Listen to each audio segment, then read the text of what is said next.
لله الأحد الذي لم يلد ولم يولد ولم يكن له كفوا أحد. أشهد أن لا إله إلا الله وحده لا شريك له،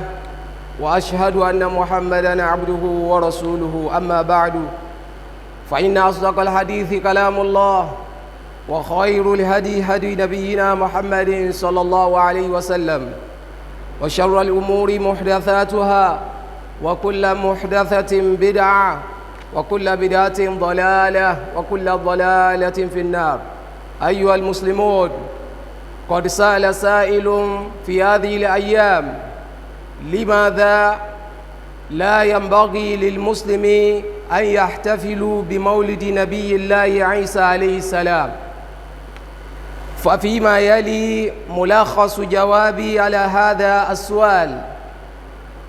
إن احتفال النصارى بما يسمى بالكريسماس احتفال شركي بدعي لا يجوز للمسلم مشاركتهم فيه، والدليل على شركيته قوله تعالى: أعوذ بالله من الشيطان الرجيم. وقالت اليهود عزير ابن الله، وقالت النصارى المسيح ابن الله، ذلك قولهم بأفواههم يضاهئون قول الذين كفروا من قبل قاتلهم الله أنى يؤفكون. وأما الدليل على بدعيته هو أنه ليس له دليل لا في التوراة ولا في الإنجيل، فضلا عن القرآن الكريم المهيمن عليهما.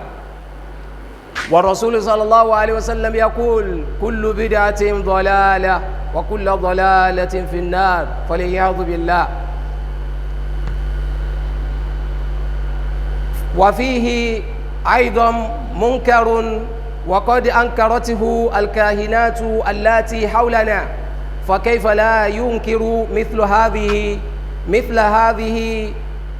الشركيات والاحتفال البدعية إنسان عاقل متدين. قال الله تعالى: أعوذ بالله من الشيطان الرجيم. وقالوا اتخذ الرحمن ولدا لقد جئتم شيئا إدا تكاد السماوات يتفطرن منه وتنشق الأرض وتخر الجبال هدا أن دعوا للرحمن ولدا وما ينبغي للرحمن أن يتخذ ولدا. وفيه أيضا تكذيب للقرآن الكريم والاحتفال بالكذب. قال الله تعالى: ولد الله وإنهم لكاذبون. وكذلك فيه تكذيب لقوله سبحانه وتعالى في سورة الإخلاص: قل هو الله أحد الله الصمد لم يلد ولم يولد ولم يكن له كفوا أحد. عباد الله، فيه أيضا مما لا ينبغي للمسلم أن يشارك في مثل هذه الاحتفالات إقرار للكفر. قال الله تعالى: لقد كفر الذين قالوا إن الله ثالث ثلاثة. وفيه أيضا التشبه بالكفار، وقد حذر النبي صلى الله عليه وسلم أمته عن التشابه بالكفار. وقال صلى الله عليه وسلم: من تشبه بقوم فهو منه. معاشر المسلمين، فهل ينبغي للمسلم الصادق أن يشارك في مثل هذه الأعياد والاحتفالات الباطلة؟ وقد أبدلنا الله سبحانه وتعالى بأعياد أفضل وخير منها. أسأل الله سبحانه وتعالى أن يرزقني وإياكم وأن يرينا القول الحق وأن يرزقنا الاتباع.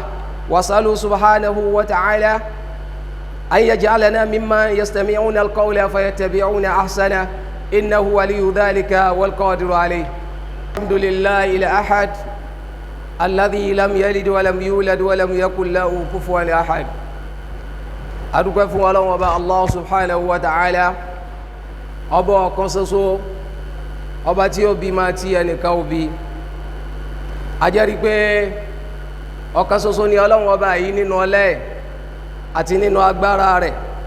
Bákan náà ọ̀kan ṣoṣo ni níbi ìjọsìn tí ẹ̀dá ó bá fún ẹnìkan, òun nìkan ṣoṣo náà ni ẹ gbọ́dọ̀ máa fi ìjọsìn fún lódodo. Ajẹ́rìí Ànábì wa Muhammad sallallahu alayhi wa sallam bákan náà òjíṣẹ́ Ọlọ́run ni wọ́n jẹ́,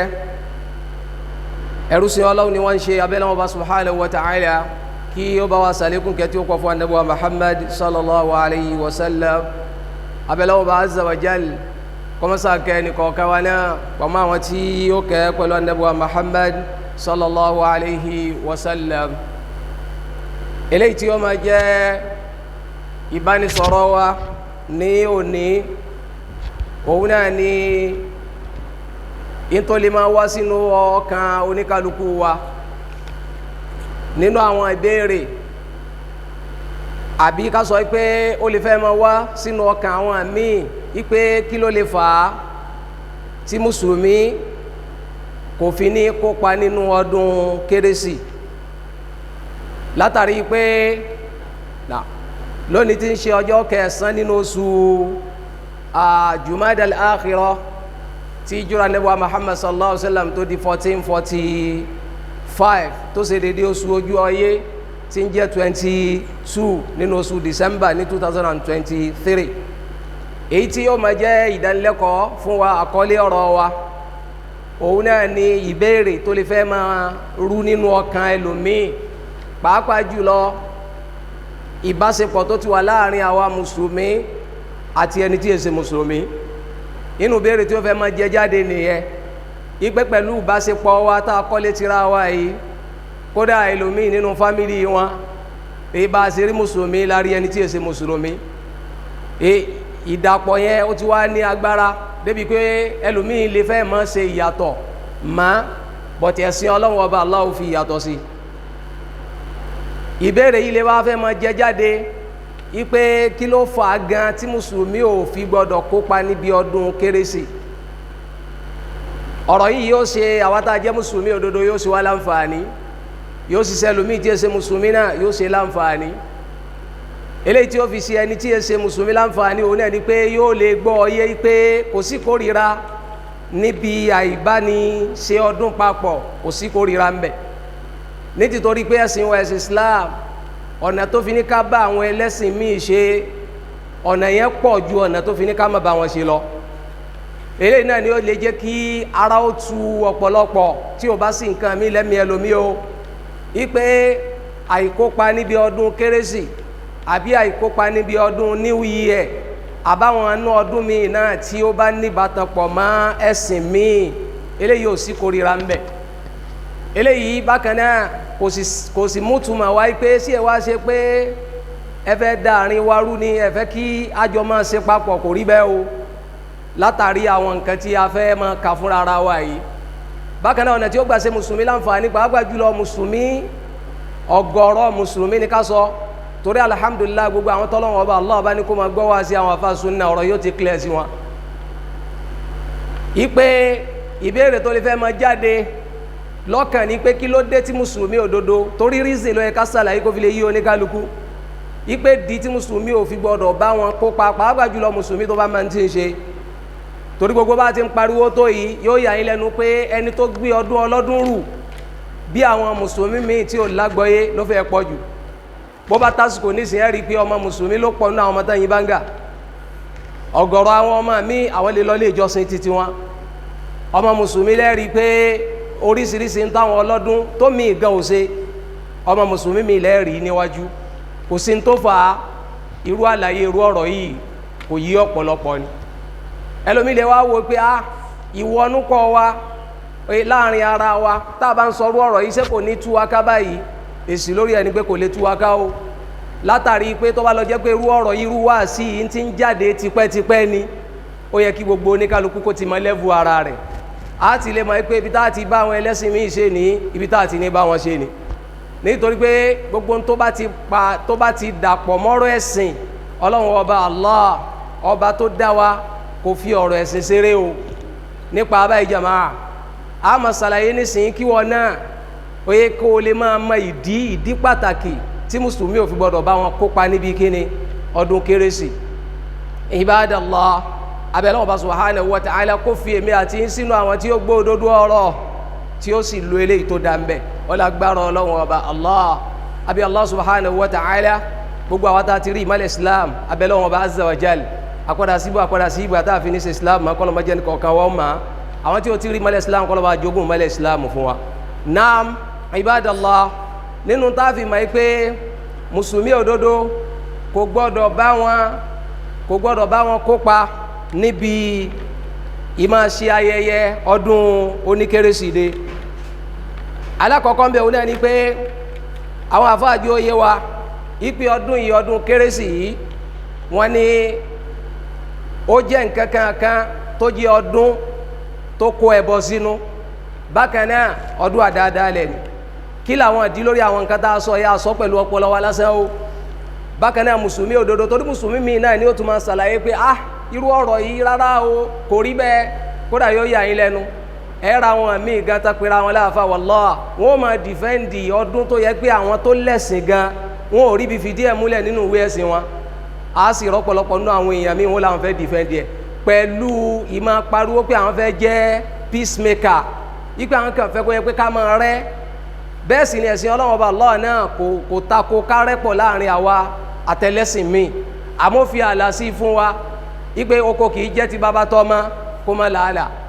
nínú táàfin mọ ẹ̀rí tó fìdí ẹ̀ múlẹ̀ ìwọ mùsùlùmí òdodo kọ́ gbọ́ dáadáa báyìí àtẹlómìnà tí èsè mùsùlùmí yóò fi lè mọ̀ pé ẹ̀sìn ni ọ̀rọ̀ ọdún jẹ́ ọdún ṣíṣe ẹ̀sìn ni nínú Islam táàbà wa sọdún nínú Islam a rẹ̀ rí inú al-Qur'an al-Karim a sì rẹ̀ rí inú sunnah nabi sallallahu alayhi wa sallam nípa abáyé jama'a ọlọ́ọ̀bá subhanahu wa ta'ala ń ṣàlàyé ìdí tí ọdún kérésì tí ó fi máa jẹ́ ọdún ẹbọ látara pé in tó mú wáyé èyí tó múrú ọdún yìí wáyé òun náà ni pé ìṣe ìrántí ọjọ́ bíi ọmọ ọlọ́run ọlọ́ọ̀bá subhanahu wa ta'ala wọ́n ń ṣàlàyé fún wa nínú suratu at-Tawbah aya 30 ọlọ́ọ̀bá azza wa jalla ń ṣàlàyé báyìí pé wa qalatil yahudu Uzairu ibnullah wa qalatil yahud Uzairu ibnullah ọlọ́run ọba Allah ni àwọn yahudi àwọn Júù ọlọ́run ọba Allah ni wọ́n ń sọ jáde lẹ́nu wọn ipe arákùnrin kan tó ń pè ní Uzair wọn lòun lọ́mọ ọlọ́run arákùnrin tó ń pè ní Uzair yìí ìdí táwọn fi ń pè lọ́mọ ọlọ́run náà ni pé ìgbà tí ọlọ́run bá subhanahu wa ta'ala rí pé àwọn yahudi àwọn Júù wọn ò lo àtàwọ́rá tọ́lọ́run fún wọn ò lò ó mọ́ ọlọ́run wá ká àtàwọ́rá yẹn ìwé yẹn tọ́lọ́run fún ànábì Musa ọlọ́run wá ká ńlẹ̀ bọ́lọ́run bá subhanahu wa ta'ala ṣe ká ńlẹ̀ wọn ò wá ní ẹni tó mọ̀ọ́mọ́ ìmọ̀ yẹn ọlọ́run ti ká ńlẹ̀ wọn ò níwèé ẹ̀sìn kankan mọ́ oríṣiríṣi ìtàn làwọn afáàpá àmọ́ ilé ìtawà kan fẹ́ lómi òun náà ni pé ẹni tọ́lọ́wọ́n ọba Allah wá ló ń sábàbí tí wọ́n fi padà mọ tíra yẹn padà òun náà ni arákùnrin tó ń pè ní Uzairu yìí wọ́n ní òun gbà tó bẹ̀rẹ̀ sí ní bí ọlọ́wọ́n ọba Allah tó lọ́wọ́n ọba Allah ó ká àtàwọ́rá yẹn ó ká ńlẹ̀ yányán wọn ò ní rí nínú ìwé àkọọ́lẹ̀ èyí tán sì há sínú ọkàn wọn Ọlọ́run ti ká kó mbẹ́ arákùnrin Uzairu yìí òun ni ó wá bẹ ọlọ́wọ́n ọba Allah subhanahu wa ta'ala Ọlọ́run wá dá ìmọ̀ yẹn padà sí lọ́pọlọ ó wá pe àwọn èèyàn padà wípé ìmọ̀ yìí Ọlọ́run ọba Allah ti dá ìmọ̀ Taurata ó ti dá padà sí mi lọ́pọlọ tíra kan wá àpótí kan wà tí àkọọ́lẹ̀ yẹn wà tí wọ́n fi lè mọ̀ pé ó yẹ sátàwọ́rọ́ original ní nkà àbí tirọ́ Ọlọ́run ti gbé àpótí yẹn lẹ̀ tẹ́lẹ̀ Ọlọ́run wá sọ kalẹ̀ padà nígbà Ọlọ́run bá subhanahu wa ta'ala wá sọ kalẹ̀ wọ́n padà wá rí i pé eléyìí ti ń ka fáwọn ó ṣe déédéé eléyìí tọ́lọ́run ọba Allah subhanahu wa ta'ala tó sọ kalẹ̀ fún anabi Musa lóòótọ́ eléyìí náà fi wá wò pé irú àṣírí yìí kò sẹ́nìkan tó yẹ kó mọ̀ àyàfi kó yẹ pé ẹnìyẹn special lọ́dọ̀ Ọlọ́run ni ọmọ Ọlọ́run ni ó máa jẹ́ bá ṣe sọ Uzairu di ọmọ Ọlọ́run nìyẹn Ọlọ́run ọba Allah ni àwọn Yahudi wọ́n ń pè Uzair wọ́n ń pè lọ́mọ Ọlọ́run ọba Allah wa qalati Nasara Ọlọ́run ni ẹ̀rí àwọn Nasara àwọn ń sọ pé Al-Masihu ibnullah ipa Nabi Isa ọmọ Maryam ipe òun ni ọmọ Ọlọ́run ọba Allah Ọlọ́run ọba Allah ni dhalika qawluhum bi afwahihim Ọlọ́run ní ọ̀rọ̀ tán sọ jáde lẹ́nu yìí o kò sínú ìwé kan tán ti rí o kò sínú ìwé kankan kò sínú àtàwọ́rọ́ kò sínú kíni kò sínú Injil kò sínú Bible kò sínú ìwé kan pé Ànábì Isa alayhi salam òun ni ọmọ Ọlọ́run ọba dépò pé àwa sọ pé òun lọ́lọ́run Ọlọ́run ọba Allah ní ọ̀rọ̀ tán sọ jáde lẹ́nu yìí o ọ̀rọ̀ tí wọ́n kàn mú jáde tó jáde lẹ́nu ara wọn ni ọpọlọ wọn ló gbé jáde Ọlọ́run ní yudha'ihuna qawla alladhina kafaru min qabl Ọlọ́run ní ọ̀rọ̀ táwọn ẹlẹ́bọ àwọn kèfèrí tó síwájú wọn sọ làwọn náà sọ jáde lẹ́nu yìí. Kí lọ́rọ̀ táwọn kèfèrí sọ ń jáde? Àwọn ń pe àwọn màláíkà ní banatullah, wọ́n ń pe àwọn màláíkà ní kíni, ọmọ obìnrin Ọlọ́run. Àwọn tá a sì wí yìí ń bí àbòsí wọn, òun náà ní pé tẹ́nìkan bá bí obìnrin nínú wọn níjọ́hun, inú wọn ó bàjẹ́. Àwọn táwọn sọ pọ́lọ̀ ń bímọ obìnrin yìí, tí ìyàwó wọn bá bímọ báyìí tán bá gbọ́ pé wọ́n ní ìyàwó yìí ó mà bímọ, Ọlọ́run fa idha bushira ahaduhum bil untha dhalla wajhuhu muswaddan wa huwa kadhib. Ọlọ́run tá a bá sọ fún wọn, táwọn fún wọn nírò ipe ìyàwó yìí mà bímọ, ojú wọn wà á pọ́n pé ọmọ burúkú wo lẹ sọ pé wọ́n bí fún mi, fún mi nírò dùnú pé wọ́n bímọ ọkùnrin. Ló fi jẹ́ pé Islam òun ló ṣàánú àwọn obìnrin, ló mú obìnrin kúrò nínú oko ẹrú. Tọ́pọ̀lọpọ̀ ẹlòmíì fọkàn sí lónìí pé Islam nígbà tó ti ní káwọn máa lo hijab, wọ́n fi ìyà jẹ àwọn ni, wọn ò fẹ́ káwọn ó gba ẹ̀tọ́ àwọn. Allahu Akbar. Níta ń fojú ẹ̀yin obìnrin rí níjọ́ òun, kò sẹ́nìkan tí máa ń bẹ lọ́hùn kó bí obìnrin, torí wọn gbà pé bẹ́ẹ̀ bá ti bí obìnrin kò rọ́mọ bí. Níta àwọn fọkàn sí gbà yẹn, Islam ló wá mú obìnrin kúrò lóko ẹrú, ipe kò sí tóbìnrin ṣe, kò sí tọkùnrin ṣe tóbìnrin ò lè ṣe, àmọ́ Ọlọ́run kàn fi ààlà sí ni, ipe kìí ṣe gbogbo nǹkan lóbìnrin náà ló lè máa kó pàmbẹ́ pẹ̀lú ọkùnrin. Ibi tá a ti lọ́mọ òun náà ni pé àwọn tá a wí yìí, àwọn tá kọ́kọ́ sọ ọ̀rọ̀ kèfèrí òun náà ni pé wọ́n láwọn màláíkà ọmọbìnrin Ọlọ́run ni wọ́n. Ọlọ́run wá ní àwọn tó ń sọ pé Uzairu náà ọmọ Ọlọ́run ni, àwọn tó ń sọ pé Ànábì Ìsá ọmọ Ọlọ́run ni. Ọlọ́run ní ọ̀rọ̀ àwọn kèfèrí tó síwájú làwọn náà ń sọ jáde lẹ́nu yìí o. Ọlọ́run Ọba subhanahu wa ta'ala qatalahumullah, Ọlọ́run lóhun ó bá wọn jà, Ọlọ́run lóhun ó bínú sí wọn. Anna yufakun, Ọlọ́run Ọba Allah ní kí ló dé tẹ́ gbọ́ òdodo ọ̀rọ̀, oye tẹ́ máa wá gúnrí kò ń bí òdodo ọ̀rọ̀. Ọlọ́run Ọba Allah subhanahu wa ta'ala ó challenge wọn bẹ́ẹ̀, ipe wọn ó bínú sí yín o. Eléyìí ó jẹ́ òye wa pé inú ti ọdún kérésì, oye tó fi jẹ́ ọdún ẹbọ, òun náà ní pé wọ́n ṣàfitì rẹ̀ pé oye wọ́n sọjọ́ bí kíni, ọmọ ìṣèrántí ọmọ Ọlọ́run. Ọlọ́run Ọba Allah dẹ̀ ní ọ̀rọ̀ tó burú jáì ní tó lè sọ yẹn di kèfèrí ni. Àìmọye náà àwọn àyà nínú Al-Qur'an Karim tọ́lọ́run Ọba Allah ti kọ̀nfàmù rẹ̀ pé gbogbo ẹni ó bá sọ pé Ànábì Ìsá alayhi salam ọmọ Ọlọ́run ni, àbó sọ pé òun ni ẹlẹ́ẹ̀kẹta, Ọlọ́run lẹ́lẹ́ẹ̀kẹta wọn, oye àbó ti ẹ̀gbẹ́ sípò Ọlọ́run ni, Ọlọ́run Ọba Allah pé gbogbo wọn ní kíni, ó pè wọ́n kèfèrí. Kí ni túmọ̀ kèfèrí tọ́lọ́run pè wọ́n? Ọlọ́run pè wọ́n kèfèrí látara pé ẹ̀tọ́ tó yẹ kẹ́ fún Ọlọ́run Ọba Allah, ipò tó yẹ kẹ́ gbé Ọlọ́run Ọba Allah sí lè gbé Ànábì Ìsá sí yẹn, ìṣe kèfèrí náà ń pè. Nítorí pé ń pè ń kèfèrí òun náà ní pé ẹlòmíì owó pé bu ni, oye iṣẹ́ tí àwọn èèyàn ń ṣe ni wọ́n fi dìsáàfù fún ká máa pè wọ́n ní kíni kèfèrí. Kí ni túmọ̀ kèfèrí òun náà ní pé ìṣàbòsí fún Ọlọ́run Ọba Allah, látara pé Ọlọ́run Ọba Allah ló dá yín, oye Ọlọ́run Ọba Allah, oye òun wá kọ́lẹ̀ ń fún níjọsìn, bọ́lọ́run bá ṣoore fún yín, ẹni tẹ́ máa dúpẹ́ fún yàtọ̀ sí Ọlọ́run Ọba Allah. Gbogbo ẹni tí wọ́n ti ń gbé ẹ̀tọ́ Ọlọ́run Ọba Allah lọ fún ẹni tó yàtọ̀ sí Allah, irú onítọ̀hún ni wọ́n ń pè ní kíni, ni wọ́n ń pè ní kèfèrí. Ẹni tí ò mórí Ọlọ́run ni wọ́n ń pè ní kíni, ni wọ́n ń pè ní kèfèrí. Náà bákan náà nínú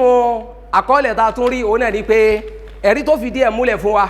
ipe ọdún yìí ọdún kíni àdáadáalẹ̀ ni, òun náà ni pé wọ́n ní kò sí ẹ̀rí nínú kíni nínú Bible,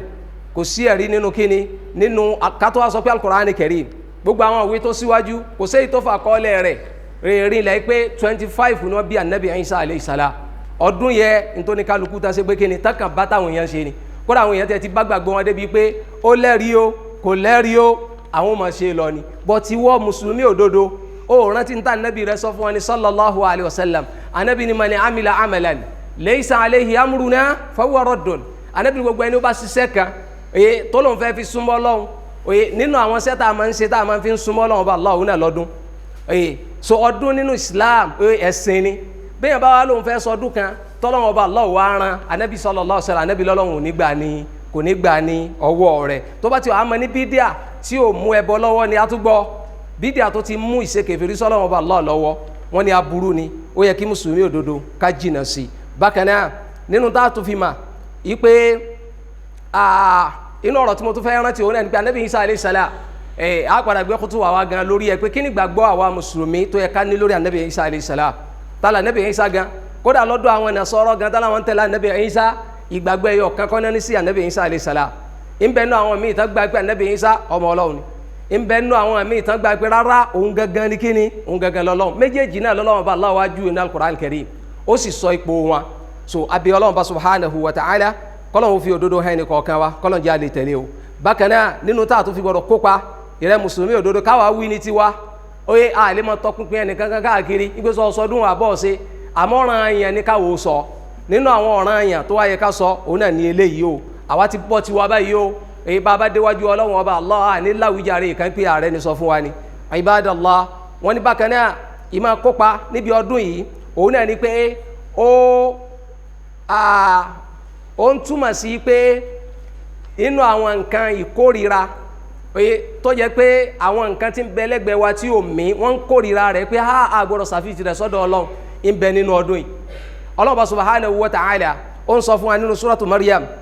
aya 88 sí aya 92 Ọlọ́run subhanahu wa ta'ala ní wa qalu ittakhadha ar-rahman walada Ọlọ́run láwọn èèyàn sọ pé ọba ar-rahman ó bímọ Ọlọ́run laqad ji'tum shay'an idda laqad ji'tum shay'an 'azima níta ń sọ jáde lẹ́nu ẹ̀ṣẹ̀ tó tóbi ni oni takadu samawatu yatafattarna min ọ̀rọ̀ tẹ́ ń sọ jáde lẹ́nu yẹn sánmà ńgbà tó gbọ́ sétí láyàjọ́ ọrú ọjọ́ yẹn bẹ́ẹ̀ bá lóun dunnú àyájọ́ ọrú ọjọ́ yẹn oye sánmà Ọlọ́run ọba Allah tọ́lọ́ bá fún ní yọ̀ǹda ni sánmà fẹ́ sílé àwọn èèyàn lórí ni ibi tínú bí Ọlọ́run ọba Allah subhanahu wa ta'ala dé àwọn oye òkè wọ́n sì ń bọ́ Ọlọ́run ọba Allah wọ́n bá tara so tí wọ́n tọ́ nílàáká yìí ọmọ nìyàn tó bá bá Ọlọ́run ọba Allah tara àwọn ẹ̀dọ́ Ọlọ́run ọba Allah subhanahu wa ta'ala tí èsì pọ́lọ́run dá wọn nítorí pé kó fi wọ́n wọ náà àbí kó fi wọ́n wọ àlìjẹ́nà àwọn ni wọ́n ń tara fọ́lọ́run ọba Allah subhanahu wa ta'ala yìí o bí èmi àti yín tàbá tara fọ́lọ́run ọba wọ́n ní Ọlọ́run ọba Allah subhanahu wa ta'ala ní sánmà ó fẹ́ sí bọ́ọ̀lẹ̀ bákan náà wa tanshaqqul ard ilẹ̀ náà fẹ́ lanu wa takhirrul jibalu hadda bákan náà òkè fẹ́ wó an da'u lirrahmani walada nítorí pé àwọn èèyàn ń ṣe pé kí ni wọ́n ń pe ẹnìkan lọ́mọ Ọlọ́run ọba Allah Ọlọ́run ọba subhanahu wa ta'ala wa ma yanbaghi lirrahmani an yattakhidha walada Ọlọ́run ọba Allah ni kò tọ́ sí òun ọba rahman kó wọn wá mú ẹnìkan kó wọn mú lọ́mọ kí ni ìdí tá a máa fi ń bímọ àwọn àfáà ní ìdí tá a máa fi ń bímọ oye òun náà ni pé torí ìrànlọ́wọ́ ká lè rẹ́ni ràn wá lọ́wọ́ oye nínú àwọn ìdí tá a máa fi ṣe pé kí ni tá a máa fi ń bímọ nìyẹn ìgbé kò sí bá a ṣe lágbára tó agbára wa ń gbà kan yóò padà rẹ̀ já wa àwọn ọmọ yìí ni yóò máa jẹ́ kíni fún wa yóò máa jẹ́ oye olùrànlọ́wọ́ fún wa wọ́n ní ìbímọ ó ń túmọ̀ sí pé ẹ̀dá dínkù ni kò pé oye ẹni tó bá pé oye wọ́n ní astaghfirullah ìmọ̀ bí mo sì fẹ́ gbé yorùbá yẹn kalẹ̀ wọ́n ní Ọlọ́run bá subhanahu wa ta'ala tá a bá ṣàfitì pé Ọlọ́run bá Allah bímọ à ń ṣàfitì dínkù sọ́dọ̀ Ọlọ́run bá Allah nìyẹn oye bẹ́ẹ̀ sì ni àwọn ọmọ ènìyàn ládùúgbò káàtà sí ká bímọ tó rọ́ọ̀lẹ́ ni wa àwọn òpè bọ̀tọ̀ Ọlọ́run bá subhanahu wa ta'ala ńgbà tá àti ìdáyé Ọlọ́run bá Allah ń sẹ̀mí nípa abáyé jamaa bákan náà nínú tí wọ́n tún ṣàlàyé fún wa òun náà ni pé gbogbo ẹni tí máa ń kópa àbí máa kópa níbi ọdún tá a sọ yìí wọ́n ní túmọ̀ sí pé èèyàn ń pe alukur'ani karim èèyàn ń pe nírọ́ nìyẹn èèyàn ń pe alukur'ani karim èèyàn ń pe nírọ́ bákan náà èèyàn wá ń ṣe ọdún rọ́ tọrọdún rọ́ ni oye nítorí pé n tí wọ́n ń ṣe torí ẹ̀ sí ọdún yẹn wọ́n ní kò exist n tí wọ́n rí díẹ̀ fi múlẹ̀ ipe Ọlọ́run bá Allah bímọ n tí ò sí kí wọ́n á lóun celebrate rẹ̀ Ọlọ́run bá Allah sọ ní alukur'ani karim nínú suratu Safat Ọlọ́run bá Allah ní walada Allah Ọlọ́run láwọn èèyàn sọ pé wọn Ọlọ́run bá Allah bímọ wa innahum lakadhibun Ọlọ́run ní òpùrọ́ ni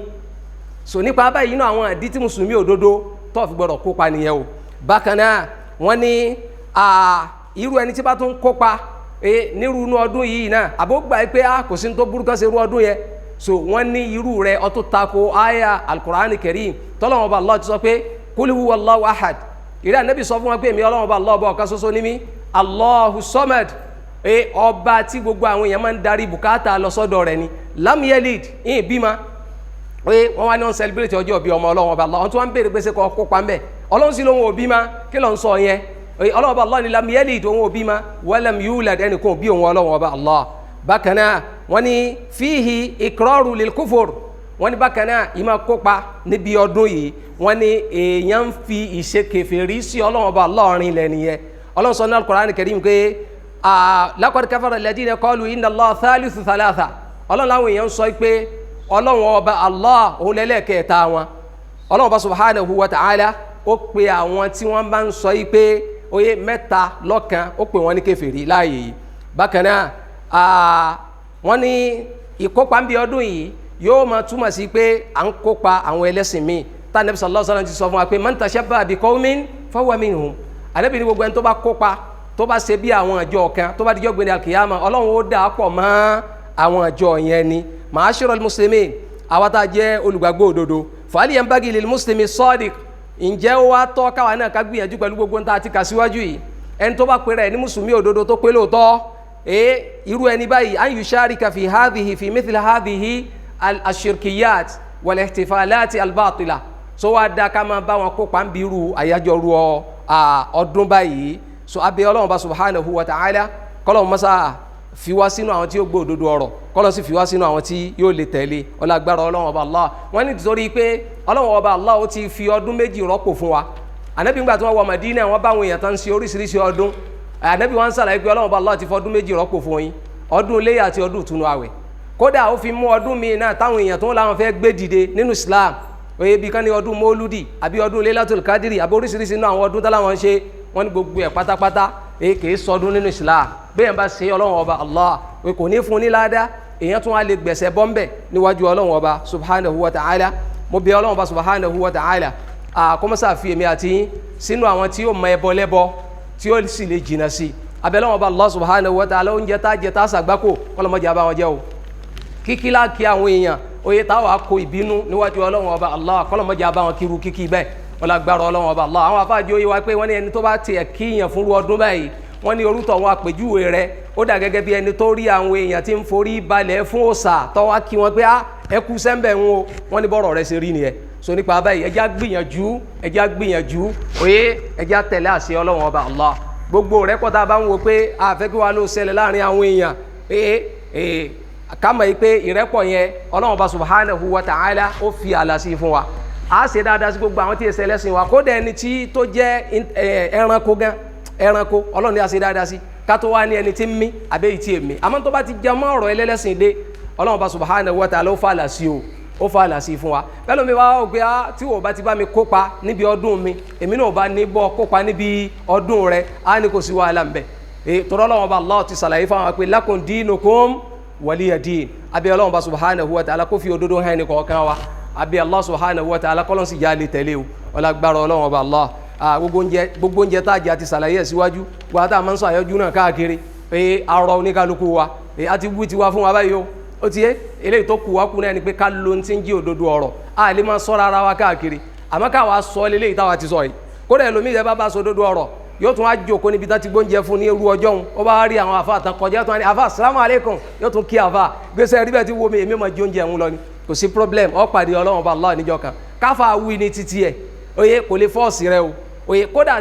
ẹ má jẹ́ ń tàn yín ṣe rí àwọn míì tán bá láwọn strict lórí ẹ̀sìn wọn tán wà nínú ẹ̀sìn Christianity, àwọn tí ẹ máa ń sábà ń ṣe dáadáa tán bá sọ fún wọn chọ́ọ̀chì wọn pé nǹkan báyìí ẹ má jẹ, wàláì kò ní fi báyìí ṣeré, kò ní tijú yín o, yóò ṣàlàyé rẹ fún yín pé pásítọ̀ wa ní a máa ṣe kíni, ó ní a máa jẹ. Irú tàn kan tó ṣẹlẹ̀ bẹ́ẹ̀ ní Láńbẹ́ kó tó di pé akóde àdúgbò yìí, arábìnrin kan bímọ ìbejì ló bí, kẹsì mọ́ pé ńlẹ̀ Yorùbá kíláàsà wọn àwọn tí ò gbẹ́sìn yìí wọ́n làwọn ó ṣe ẹ̀wà abéjì. Arábìnrin wá sí ẹ̀wà abéjì tó wá ṣe yìí, àwọn mùsùlùmí mi àwọn ń kó la,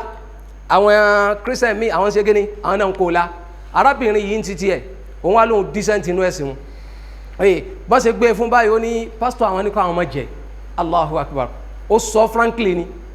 kò sẹ́ni kankan tó bá jà. Àwọn míì náà tẹ́tí wá sọ fáwọn náà ní chọ́ọ̀chì wọn pé wọ́n má jẹ, àwọn náà wá sọ pé pásítọ̀ wá dẹ̀ sọ fáwọn náà pé káwọn náà má jẹ o, ẹ wo níjẹkújẹ. So nípa abáyé jama mùsùlùmí ẹ má jẹ́ aláǹtijú àwọn èèyàn oye káwa kọlu Ọlọ́run ọba Allah, kárántí pé àwa àtàwọn èèyàn ó ti yé tá a bá ti jáde láyé ọ̀tọ̀ọ̀tọ̀ láàrújọ wa wájú Ọlọ́run ọba Allah o. Ọlọ́run ọba Allah ni lan tanfa'akum arhamukum wala auladukum yawmal qiyamati yafsilu bainakum, fámìlì wa ò ní gbà wá lẹ̀ wájú Ọlọ́run ọba Allah. Iṣẹ́ tá a bá ṣe níṣẹ́ rere lọ́lọ́run ọba Allah fi so wá papọ̀ padà. Ànábì wa Muhammad sallallahu alaihi wasallam gbà wọn fẹ́ jáde láyé wọ́n pe Fatima ọmọ wọn ipe rẹ Fatima ọmọ mi o ya gbìyànjú o mójútẹ́sìn Ọlọ́run ọba Allah o, sọ́ọ́rí mo jẹ́ ànábì ànábì bàbá rẹ kò lè gbọ́ ọ́lẹ̀ wájú Ọlọ́run ọba Allah o, ya mójútẹ́sìn Ọlọ́run ọba Allah. Nígbà tí ànábì ń sọ fún Fatima ọmọ rẹ̀ yìí jama, so nípa báyìí ẹja sọ́ra níbi ìjẹkújẹ àbí Allah subhanahu wa ta'ala wọ́n mọ̀ sàṣẹ ẹnì kọ̀ọ̀kan akọ́lọ́hún ṣe wá lóríire. Allahumma arina al-haqqa haqqan warzuqna ittiba'ah wa arina al-batila batila وارزقنا اجتنابه ووفقنا لما تحب وترضى يا أرحم الراحمين. ربنا آتنا في الدنيا حسنة وفي الآخرة حسنة وقنا عذاب النار. سبحانك اللهم وبحمدك أشهد أن لا إله إلا أنت أستغفرك وأتوب إليك. والسلام عليكم ورحمة الله وبركاته.